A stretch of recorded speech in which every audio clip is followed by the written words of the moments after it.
Queridos irmãos e irmãs, com grande alegria então nós celebramos este domingo, dia do Senhor.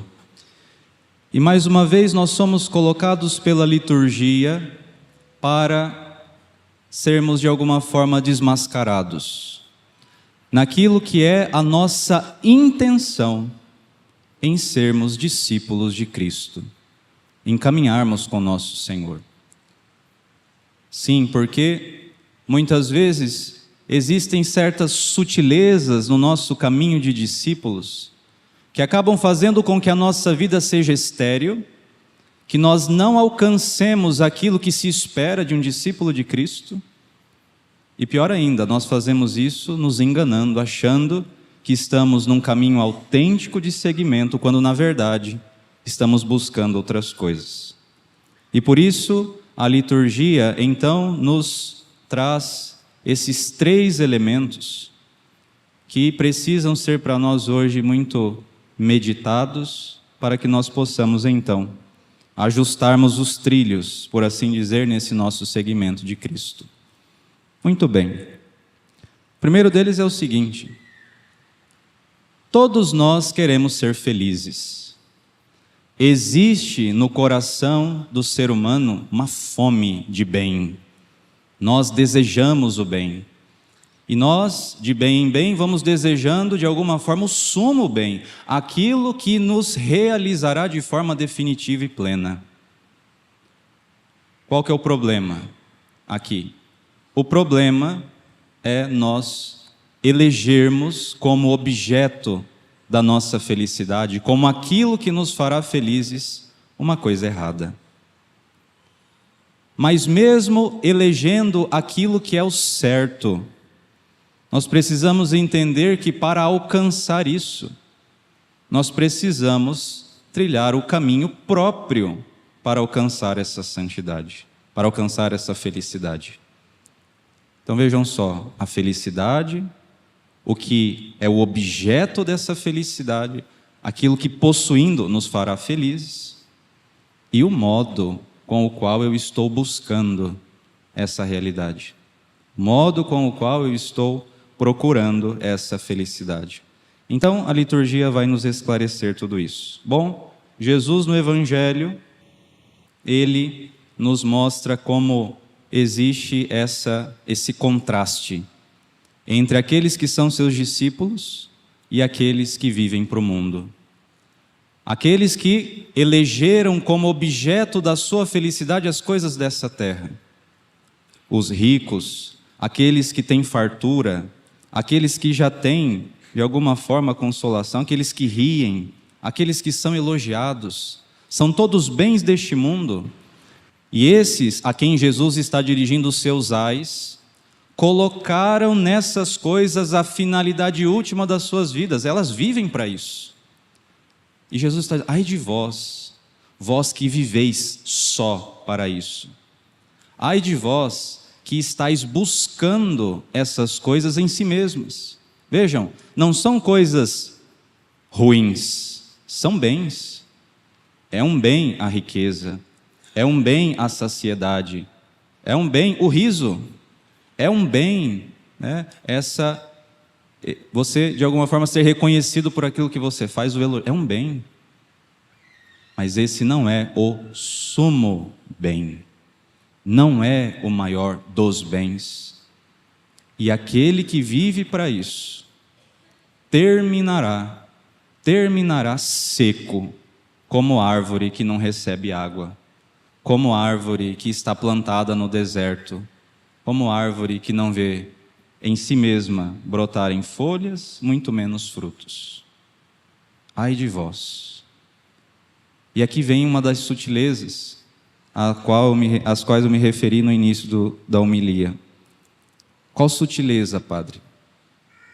Muitas vezes nós até colocamos a nossa confiança em Deus, a nossa esperança em Jesus Cristo, dizendo: não, eu quero ser de Cristo, eu quero viver com Cristo, eu quero buscar em Cristo a força para que eu então busque essa felicidade. Só qual que é o problema? Muitas vezes nós estamos colocando a nossa esperança em Cristo, para buscar as coisas deste mundo, para buscar os bens deste mundo. Então eu venho à igreja, eu estudo as coisas de Cristo, eu busco me aprofundar enquanto católico, mas faço isso à medida que eu estou buscando essas coisas que passam e perecem. Precisamos hoje ser desmascarados. E uma das coisas que revela um coração que está nessa condição é a seguinte: quando esses bens, que são desejáveis, repito, não são coisas ruins, mas quando esses bens, eles não são alcançados por você, como é que você fica? Como é que você reage diante da frustração de ter buscado uma riqueza, por exemplo, e aí você fez novena, e aí você se comportou direitinho, e aí você lutou para crescer na graça, e aí você amou, e aí você fez caridade, e aí você ajudou as pessoas, e essa riqueza que você procurava e buscava não chegou. Como é que ficou o seu coração? Eu não estou dizendo que a gente é robô e não sente nada, não é isso. Tem problema você sentir lá uma frustração, uma tristeza, mas você perdeu toda a alegria, você perdeu todo o seu chão, você perdeu toda a sua motivação. Você como que no fundo da sua alma disse, mas poxa vida, eu fiz tudo o que eu tinha que fazer, eu renunciei o que eu tinha que renunciar, eu me submeti àquilo que eu tinha que me submeter, e mesmo assim as coisas não aconteceram. Se o seu coração reage dessa forma, ou seja, com uma tristeza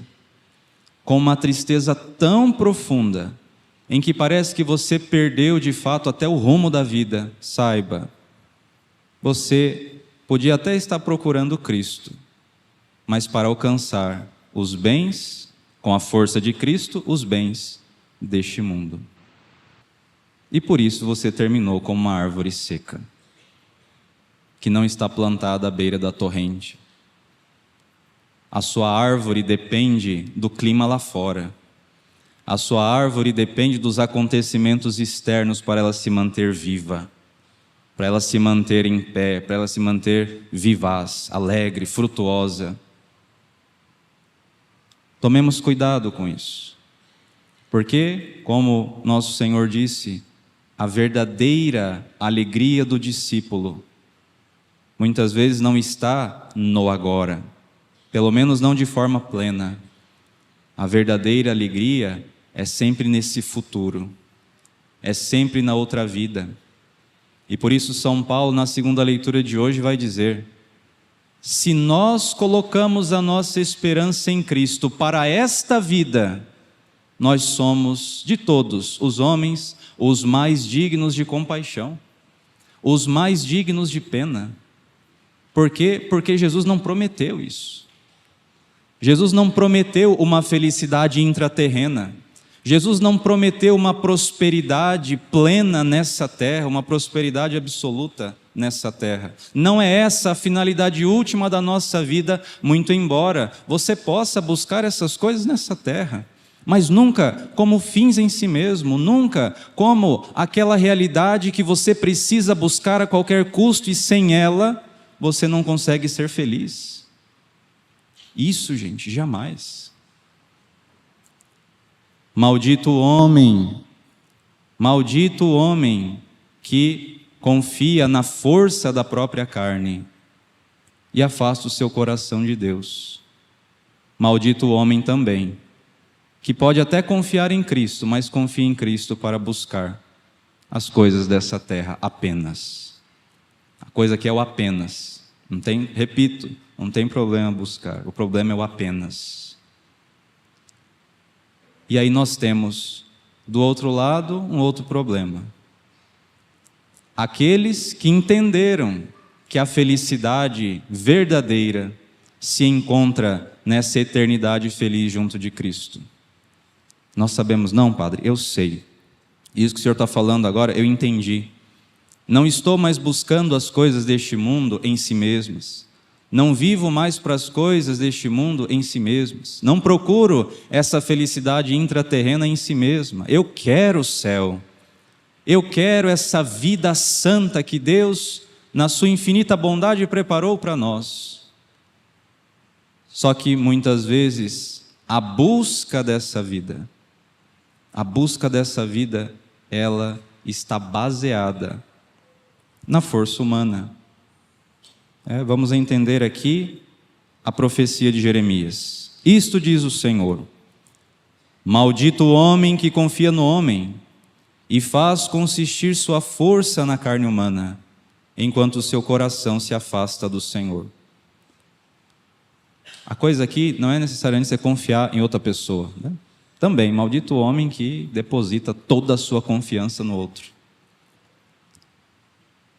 Mas aqui está dizendo assim: aquele que faz consistir a sua força na carne humana. A força, ou seja, aquilo que dá vitalidade, aquilo que para você é o chão firme em cima do qual você caminha. Gente, nós estamos falando aqui de uma coisa sobrenatural. Não venham me dizer que passar fome é uma coisa boa. É bom passar fome, né? Uma coisa é você passar fome, mas sabendo que tem comida, né, na despensa. É só lá você levantar do sofá e fazer a comida. Ou pedir pelo iFood, né? Os mais modernos. Outra coisa é você estar passando fome e você sabe que não tem nada na despensa para ser feito. Que não tem dinheiro nem internet para pedir coisa pelo iFood. Bem-aventurados os que passam fome, Jesus. Esses são felizes. Vejam, por mais determinação e força de vontade que você tenha, é o pobre mais pobre que passa por isso, e existem pessoas que passam por isso. Se ele é feliz nessa condição, saiba, não é pela força dele. Não é pela força da sua vontade humana que diz: Jesus falou que quem passa fome é feliz e vai ser saciado no céu, e eu, pela minha força, agora nesse momento, produzo em mim uma felicidade. Não. Para a nossa natureza isso é impossível. Aquele que confia na sua força para tentar viver as coisas de Deus, esse, gente, não vai conseguir viver coisa nenhuma. Você vai ficar batendo cabeça a vida inteira. Isso aqui estou me referindo a uma das coisas que Cristo colocou como bem-aventurança. Mas a gente pode colocar todo o Evangelho aqui. Se você tenta perdoar quem ofende você pela sua força, você não consegue. Se você quer ser fiel daquele jeito que está descrito no Evangelho, pela sua força, você não consegue. Se você quer ser fiel à palavra de Deus que diz: orai sem cessar e rezar todos os dias a todo tempo, pela sua força, você não consegue. Você não consegue se manter no bem por muito tempo pela sua força. Então não adianta nós querermos viver um cristianismo baseado na nossa própria carne. Não adianta nós ficarmos insistindo com a nossa natureza nela mesma, para nós procurarmos viver coisas tão elevadas como o Evangelho. Nós precisamos entender que a árvore precisa estar plantada à beira da torrente. Nós precisamos entender que a nossa vida, ela precisa estar unida com a vida de Cristo nosso Senhor. Eu sou a videira, vós sois os ramos, sem mim nada podeis fazer. Sem mim o ramo seca, é jogado fora, não dá fruto, não serve para outra coisa. E essa união com Cristo, essa confiança em Cristo, ela vai sendo gestada em nós, à medida que nós nos determinamos a meditar a lei do Senhor dia e noite. E meditar dia e noite não significa meditar, né, quando está claro e quando está escuro. Meditar a lei dia e noite significa meditar a lei quando tudo está bem na minha vida. Quando tudo é luz e eu estou ali, eu rezo, eu procuro a confissão, eu procuro ser generoso na minha atividade, movido pela graça de Deus. É muito bom quando existem esses momentos na vida em que tudo lá fora colabora para que eu viva aquilo que eu quero viver, enquanto discípulo de Cristo. É mais fácil meditar a lei do Senhor de dia, é mais fácil meditar a lei do Senhor nessa hora, é mais fácil nós lidarmos com as coisas espirituais nessas horas. Mas quando chega a noite da tribulação, a noite da enfermidade, a noite do cansaço, a noite da tragédia, a noite do problema financeiro, a noite de descobrir a infidelidade, a traição do outro, a noite de perceber que os seus amigos não são amigos coisa nenhuma, a noite de alguma forma, você experimentar aquele sofrimento profundo. Nessas horas, nós precisamos continuar a meditar a lei do Senhor. Nessas horas, nós precisamos continuar nos pés do Senhor e dizer: Senhor, eu sou uma árvore que sem as torrentes da vossa graça não conseguirá se manter. E eu estou aqui, Senhor, em lágrimas, sofrendo, mas eu sei que eu preciso do Senhor, e daqui eu não arredo o meu pé. Aconteça o que acontecer, eu vou rezar, eu vou buscar os sacramentos, eu vou lutar para amar, eu vou lutar para me entregar, eu vou lutar para ser para os outros, porque assim como o Senhor crucificado, sofrendo, consolou as mulheres que choravam, eu também, no meio do meu sofrimento, não vou deixar de ser amparo, apoio e entrega para os outros. Dá-me a graça, Senhor. Dá-me a graça, porque sem a graça eu nada posso.